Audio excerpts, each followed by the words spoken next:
Another film based off a Stephen King novel has hit the streaming service of HBO Max, and that is Salem's Lot. The first film came out in 1979. There was another miniseries TV movie in the early 2000s, but now we get this streaming film starring Lewis Pullman, along with some other cast of characters as well, on HBO Max. I was really excited to watch this film, considering I just watched the first film from 1979, and that plays out like a 3-hour miniseries film similar to the It movie from the early 90s. Now, the first Salem's Lot movie in 1979, not really too familiar with the source material, really didn't have too many vampire moments in there. However, there's really effective moments with good character development, and you have a full fleshed out scope of every single character in the movie. It was actually really entertaining, even though it was kind of slower paced. Going into this HBO Max movie, had some expectations of scenes I definitely want to see play out and see how they were going to capture it in this newer setting and new era of filmmaking as well.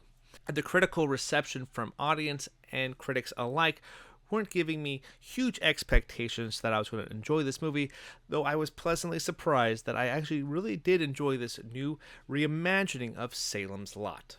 Welcome back to Almost Sideways, a place for movie conversations. My name is Adam, and today we are going to be having this conversation on the remake of Salem's Lot. Again, the cast of characters is very vast, and they have some notable actors in there. A Pino and Almost Sideways favorite actor of Lewis Pullman, Makenzie Leigh, Jordan Preston Carter, Alfre Woodard, Bill Camp, just to name a few actors in there. And this movie is directed by Gary Dauberman. Again, I only saw the original Salem's Lot a week or two before this new retelling. Essentially, the story follows Ben Mears, played by Lewis Pullman, and he's an author who returns to Salem's Lot to write a novel based off this one specific house that had a very evil thing happen inside of it. There's a new caretaker who's taking over this house, and he was writing a story and researching about the house. The other townies are also curious why he's back in town, because there's evil lurking doing. Some kids are wound up missing, so the first person to be the suspect, of course, is Ben Mears. Ben Mears does start up a relationship with Susan, played by Makenzie Leigh, and their relationship kind of plays out really sweetly. They go to the drive-in movies, they talk about books, they talk about some of the research and they kind of unravel this mystery of this house kind of together. As things start going awry, you can't help but feel the impending doom here.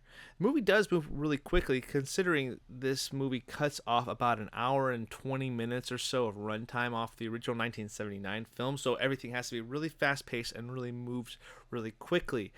You see a little bit more vampire action than you do in the original 1979 film, which I like here too. You do see some of those iconic moments, like the young kid flying outside the window. You see kind of the evil takeover of the caretaker who's digging in the graves, and you get to see our big main vampire here too.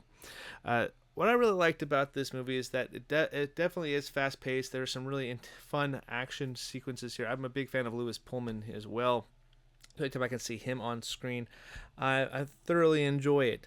I feel like this movie, even though it's a horror film, it doesn't overly do the violence all that much.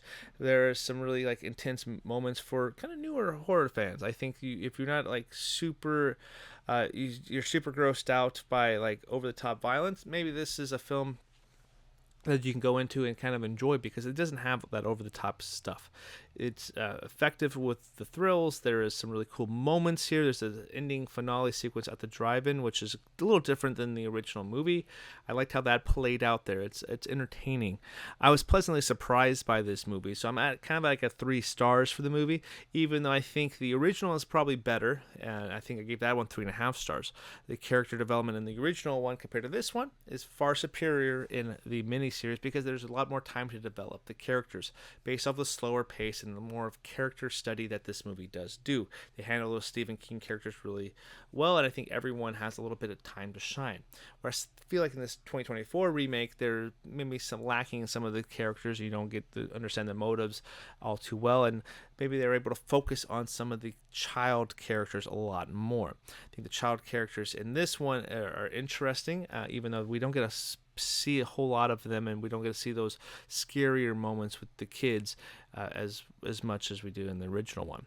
The ending finale movie, the finale of it, the ending scene of it is interesting, and maybe we get a Jerusalem's Lot, maybe a sequel if this one does do decent numbers on HBO Max. Again, I thoroughly enjoyed this one. I thought it was a fun, rompy time at home, where you can able to watch it and be entertained by it. It's not too crazy over the top stuff, but it's something that I feel like it's a good companion piece to the original movie. I watched the 1979, then I shortly after watched this one as well, and I enjoyed both versions of the movie. So if that is something that you guys are interested in as well, and you think you would like this one, I think you should definitely watch HBO Max's Salem's Lot, because it's a fun romp. It's what you can say. It's a vampire flick. It's a good kickoff to the Halloween season, and definitely something that you can watch for free on HBO Max without having to go to the theater. So sometimes that's just as good. I think this movie would have played really well in a theater. Probably wouldn't have been out as much because there's a lot of horror movies coming out this year, but I think this one would have been really fun to go watch on the big screen, honestly. So anyway, that's my quick thoughts, takes, and opinions of Salem's Lot. Until next time, guys, I'll see you in the next one. See you later.